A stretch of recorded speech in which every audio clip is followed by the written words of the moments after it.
ওনারা অনেকদিন আমাকে আদর করেছেন, আদর দেখিয়েছেন, এবং হতে পারে সেটা আছে না যে কোনো কিছু পাওয়ার জন্য আদরটা দেখানো, বাট তারপরে করেছেন তো। এবং উনি আদর করুক না করুক, উনি কিন্তু আমার সম্মানের পার্সন ছিলেন সব সময়। উনি আমার সম্মান, ইভেন আমরা যখন আলাদাও হয়ে যাই তখনও বেশ অনেকদিন আমি তাকে নিয়ে কখনো বাজে কোনো মন্তব্য করিনি, ওনাদেরকে নিয়ে বাজে কোনো মন্তব্য করিনি।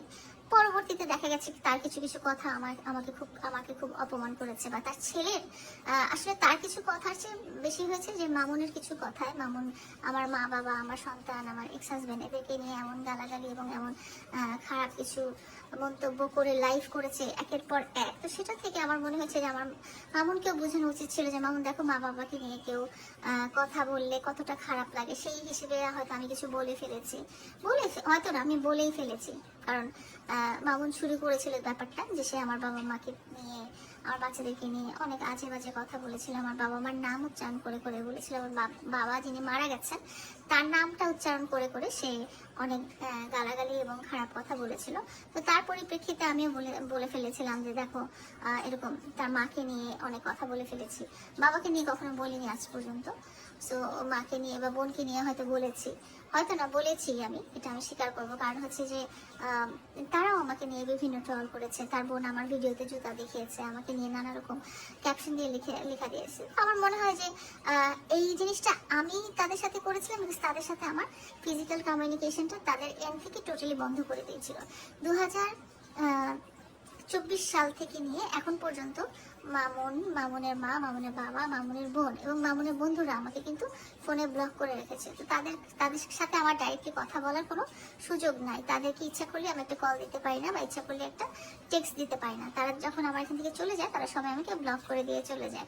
তো যখন মামুনকে দেখলাম যে সে ফেসবুকে এসে আমার বাবা মাকে তুলে গালাগালি করেছে, যেই বাবা মাকে সে কখনো চোখের সামনে দেখেইনি, যে আমার যে বাবা মারা গেছেন সেই 25 বছর আগে, বা আমার সন্তান যারা অসুস্থ তাদেরকে যে একসময় খুব ভালোবাসতো, তাদেরকে নিয়ে মিথ্যা অ্যালিগেশন দিয়ে গালাগালি করেছে, তখন আমার খারাপ লেগেছে। তখন আমিও তুলে ধরেছিলাম যে দেখো, আমিও তো বলতে পারি এরকম অনেক কিছুই আছে।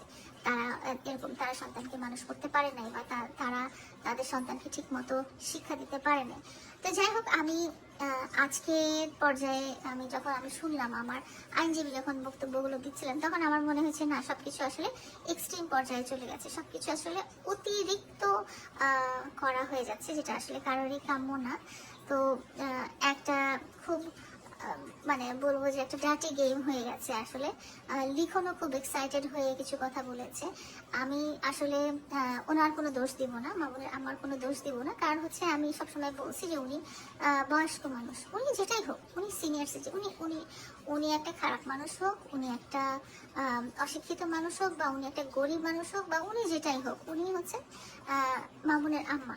অ্যান্ড উনি কারো মা, মা শব্দটাই কিন্তু খুব সম্মানের একটা জায়গা। উনি কারো মা, উনি মামুনের মা, বা আমাদের সবার কাছেই সম্পর্কে উনি অনেক সিনিয়র। ওনার বয়স যেটাই হোক না কেন, উনি আমার কাছেও সম্পর্কে সিনিয়র, উনি লিখনের কাছেও সম্পর্কে সিনিয়র, উনি আমাদের সবার কাছে কিন্তু সম্পর্কে সিনিয়র। উনি যেটাই হোক না কেন, উনি একজন ক্রিমিনাল হতে পারে, উনি একজন লোভী, প্রতারক, অনেক কিছুই হতে পারে, কিন্তু তার মানে এটা না যে আমরা তাকে ওই অশালীনতম কথাবার্তা দিয়ে তাকে অ্যাটাক করবো, যে তাকে বিয়ে করতে চাই বা এটা সেটা।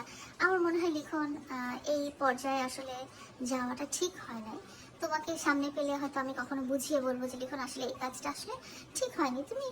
তুমি তোমার রাগ হয়েছে, যেহেতু তোমার কথা বলার সুযোগ আছে, কারণ উনি তো আর তোমাকে ব্লক করেনি, তুমি ওনাকে ফোনে কথা বলতে পারতা, বা ওনাকে সামনে এসে বলতে পারতা যে আন্টি। কারণ আমি দেখেছি যে ওনার সাথে তোমার আগেও দেখা হয়েছে, তুমি ওনাদের বাসায় গিয়েছো, এবং মামুনের যখন সেলুন ছিল তখনও তুমি সেখানে গিয়েছিলে এবং তার সাথে কথা বলেছো, হাই হ্যালো বলেছো। এবং একটা জিনিস আমি সবাইকে বলিনি, সেই জিনিসটা হচ্ছে যে মামুন যেরকমই হোক না কেন, সে যত বড় অপরাধী হোক না কেন, সে যত ক্রিমিনালি হোক না কেন, তার একটা বন্ধুদের বা তার একটা গ্রুপ ছিল, হ্যাঁ, যাদেরকে মামুনের আম্মু ছোটবেলা থেকে পেলে পুষে বড় করেছে। মানে তার বন্ধুদের যে একটা গ্রুপ ছিল, প্রায় অনেক বড় একটা গ্রুপ ছিল, যাদেরকে মামুনের আম্মু নিজ হাতে খাওয়ায়, তার বাসায় রেখে, মামুনের সাথে একই রুমে রেখে যত্ন আত্তি করে উনি তাদেরকে বড় করেছেন। এবং তারা যা এই মুহূর্তে যার যার জায়গায় প্রতিষ্ঠিত। তো সেই সব বন্ধুরা কিন্তু সবাই মামুনের মাকে মা ডাকে। এবং মামুনের যত ফ্যান ফলোয়ার আছে, যারা ক্লোজ, যারা মামুনের সাথে বা মামুনের আম্মুর সাথে দেখা হওয়ার বা কথা হওয়ার সুযোগে হয়েছে, বা যারা মামুনদের বাসায় এসেছিল, তারা কিন্তু সবাই মামুনের মাকে মা ডাকে। হ্যাঁ, তারা কিন্তু কেউ খালাম্মা, আন্টি এগুলো কেউ ডাকে না। মামুনের মাকে কিন্তু মামুনের যারা এই যে ডাইহার্ট ফ্যান যারা আছে, বা মামুনের যে ডাইহার্ট ক্লোজ বন্ধুরা আছে, তারা সবাই কিন্তু মামুনের মাকে মাই ডাকে। তো সেই হিসেবে লিখনকে আমি বলবো যে লিখন, তুমি তো আসলে 2021 সাল থেকে মামুনের ক্লোজ ফ্রেন্ড, অ্যান্ড তুমি ওনার মামুনের মাকেও দেখেছো, মামুনের বাসায় গিয়েছো, মামুনের সেলুনেও গিয়েছো, ওনার সাথে নানা জায়গায় দেখা সাক্ষাৎ হয়েছে। তোমার সাথে যদি কোনো মানে ক্ল্যাশ থাকে বা ঝগড়াঝাটি বা কোনো কিছু থাকে, সেটা তুমি ফোনে সলভ করে নাও, বা একটা মানুষকে সামনে যে সরি বলতে তো কোনো অসুবিধা নাই। তোমার তোমার তোমার ভুল না হলেও তুমি যে যদি বলো যে আমার ভুল হয়ে গেছে, সেটা বলতে কিন্তু কোনো অসুবিধা নাই। আমরা মানে সবসময় চিন্তা করি যে দ্বন্দ্বের মধ্যে আগাবো, ঝগড়াঝাটি এটা সেটা করব। ঝগড়াঝাটি করে, মারামারি করে, মানুষকে অপমান করে, মানুষকে ছোট করে আলটিমেটলি কিন্তু কিছুই পাওয়া যায় না। তো লিখন যদি মনে করো তুমি কোনো কারণে কষ্ট পেয়েছো ওনার কথায়, তো উনি একজন আসলে অনেক বয়স্ক একজন মানুষ, এবং উনি নানা রকম সমস্যায় থাকে। তুমি যেমন আমাকে দেখো, একটা বোন হিসেবে দেখো যে আমার একটা স্পেশাল চাইল্ড আছে, অ্যালিসের কথা বলছি, এবং এই স্পেশাল চাইল্ডকে নিয়ে আমি কত পেরেশানিতে থাকি যে আমার বাচ্চাটা কি হবে, কি খাবে, কিভাবে চলবে, কে দেখাশোনা করবে, এসব নিয়ে আমরা অনেক পেরেশানিতে থাকি একটা সিঙ্গেল মাদার হিসেবে। তো সেখানে মামুনের আম্মু সবসময় যেটা বলে যে তার দুটো স্পেশাল চাইল্ড, এবং তার বড় ছেলে যে দ্বিতীয় ওয়াইফ, দ্বিতীয় স্ত্রী মিতু ভাবি, উনিও কিন্তু স্পেশাল একজন পার্সন, মানে স্পেশাল অ্যাসিস্ট্যান্ট নিডেড একজন পার্সন। ওনারা কেউ কথা বলতে পারে না। তো এতজন স্পেশাল চাইল্ড যার ফ্যামিলিতে আছে, তো তার কত বড় দুশ্চিন্তা যে সে কি করবে।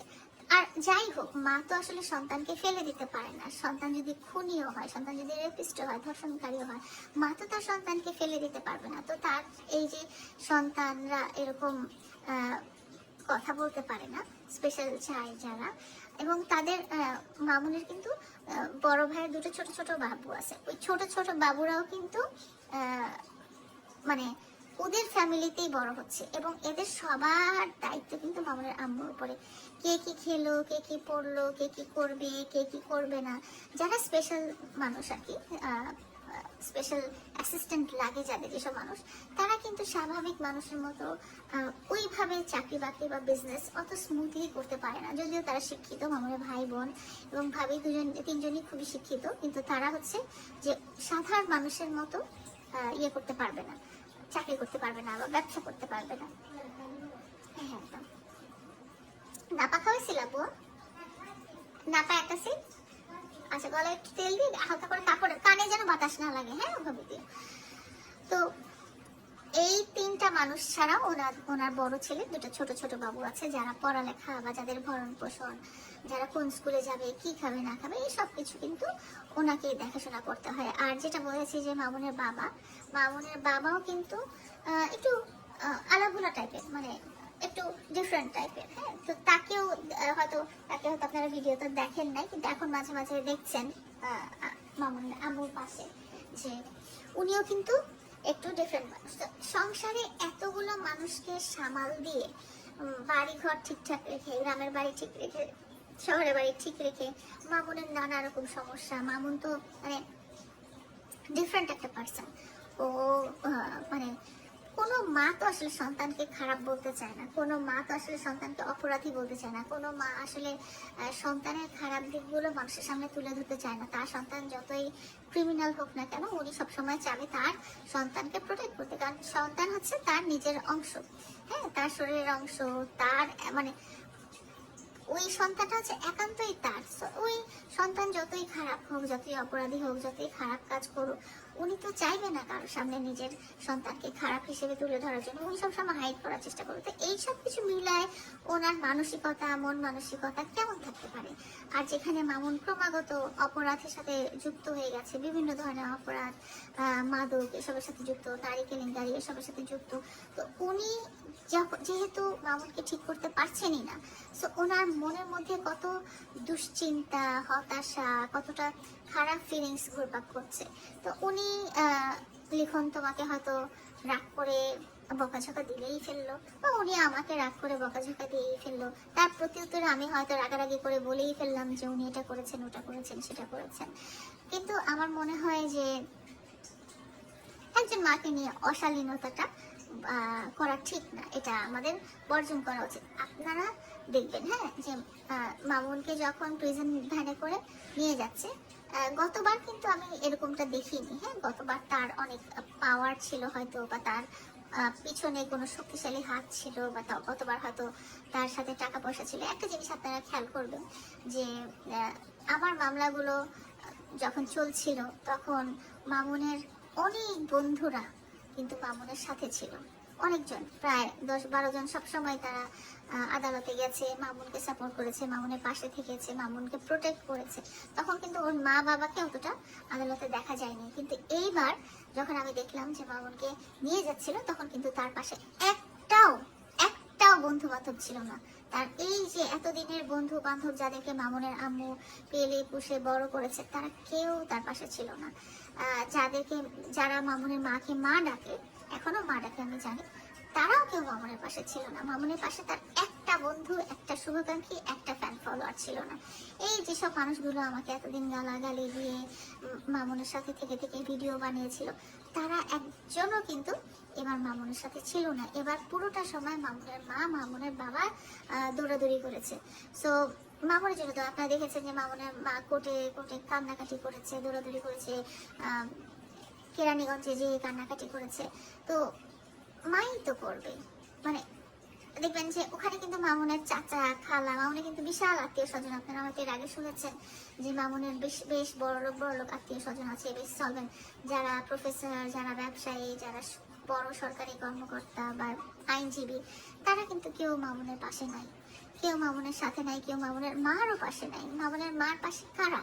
যারা হচ্ছে সাংবাদিকরা, যারা হচ্ছে ভিউ এর জন্য গিয়েছে, কারণ জানে যে মামুনের মা এখন হট টপিক। তারা মামুনের মায়ের ভিডিও প্রকাশ করলে ভিউজ হবে, কিন্তু ভিউজ থেকে তারা আর্ন করতে পারবে। এই জার্নালিস্টরা শুধুমাত্র নিজেদের পেজের বা চ্যানেলের ভিউজের জন্য মামুনের মার সামনে আপনারা দেখতে পেরেছেন, কিন্তু এছাড়া মামুনের একটা আত্মীয় স্বজন, বন্ধু বান্ধব, শুভাকাঙ্ক্ষী, ফ্যান ফলোয়ার কেউই কিন্তু মামুনের সাথে ছিল না। কেন ছিল না, কি কারণে ছিল না, এটা আমার জানা নাই। বাট আমি যেটা মনে করি যে মামুন যেহেতু ক্রমাগত অপরাধ করে গেছে, তো লোকজন হয়তো লজ্জিত ফিল করে যে না, আমরা একে বন্ধু পরিচয় দিতে লজ্জাবোধ করি। কিন্তু মা তো লজ্জাবোধ করলে হবে না। হ্যাঁ, মা তো চাবে যে আমার ছেলেটা কষ্টে আছে। একটা মার কাছে তার সন্তান যদি কষ্টে থাকে, তাহলে তার চেয়ে কষ্টদায়ক কিন্তু আর কোনো কিছুই হতে পারে না। একটা বাবার কাছেও সেম, একটা বাবার কাছেও সন্তান যদি কষ্টে থাকে, তার চেয়ে কষ্টদায়ক কিছুই হতে পারে না। মা বাবা নিজের শরীরের শেষ রক্তবিন্দুটা দিয়েও সন্তানকে হ্যাপি রাখতে চায়, যেটা আমি ফিল করি আমার বাচ্চাদেরকে দিয়ে। আমার যদি শেষ নিঃশ্বাসটুকু দিয়ে বা শেষ রক্ত ফোঁটাটা দিয়েও আমি আমার বাচ্চাকে ভালো রাখতে পারি, তাহলে আমি সেটাই দেবো। সেই মামুনের আম্মু, উনি ওনার যত রকম পরিশ্রম আছে, যত রকম কষ্ট আছে, যত রকম যা আছে, সব কিছু দিয়ে উনি যদি নিজের সন্তানকে একটুখানি ভালো রাখতে পারে, সেটাই চেষ্টা করবে এবং সেটাই চেষ্টা করে আসছে। এখান থেকে কেরানীগঞ্জ কিন্তু খুব মুখের কথা না, এখান থেকে কোর্টে যাওয়াও কিন্তু খুব মুখের কথা না, কিন্তু ওনারা রোজ যাচ্ছে। কেন যাচ্ছে? ওনার বাচ্চাকে একটুখানি দেখার জন্য, একটু এক নজর দেখার জন্য, বা একটুখানি হাতে একটু টাকা দিয়ে আসার জন্য, যে বাবা তুমি ভালো থাকো, বা বাবা তুমি কষ্ট পেও না, বা এটা সেটা আমরা যা করার তাই করছি। তো মা হিসেবে আমি বলবো মামুনের মা আসলে হয়তো তার সন্তানকে সুশিক্ষিত করতে পারেনি। আমি এটা বলবো যে হয়তো মামুনের মা মামুনকে অপরাধ করার হাত থেকে বাঁচাতে পারে নাই। এবার আমি বলবো যে মামুনের মা হয়তো নিজে অশিক্ষিত বা কম পড়ালেখা জানা হয়ে উনি বুঝতে পারে নাই যে মামুনকে আসলে এসব অপরাধ করার হাত থেকে দূর করা। তো মামুনের মা যেহেতু খুব কষ্টের মধ্যে দিন যাপন করেছেন, দারিদ্রতা ছিল, টাকা পয়সা টানাটানি ছিল, সো লোভ থাকাটা খুব স্বাভাবিক, ওনার মধ্যে হয়তো লোভও ছিল, কিন্তু একটা মা হিসেবে